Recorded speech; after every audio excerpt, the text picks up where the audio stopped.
আপনি বলেছেন 50 দিনের কাজ দেব, কর্মশ্রী না কর্মসাথী, টাকার প্রভিশন করেছেন, 1 টাকা দিয়েছেন বাজেটে।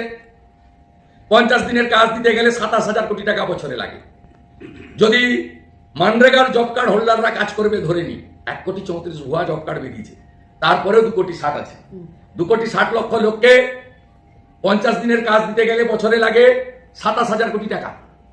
আপনি 27 টাকা দিয়েছেন। মানরেগা আইন এনেছিল লোকসভাতে, সংবিধান সংশোধন হয়েছে, আপনি এখানে 50 দিনের কাজের কর্মশ্রীর আইন এনেছেন, প্রভিশন করেছেন। আর যা প্রতিশ্রুতি দিয়েছেন সেই প্রতিশ্রুতিগুলো কোনোটা মে মাসে, কোনোটা মে মাসের পরে। কেন? আপনি জানেন যে এপ্রিল আর মের ফার্স্ট উইকের মধ্যে নির্বাচন শেষ হয়ে যাবে। টুপিটা পরিয়ে ধাপ্পাটা মেরে আমাকে নির্বাচনে জিততে হবে, নইলে সিঙ্গেল ডিজিটে চলে যাবে লোকসভায় টিএমসি।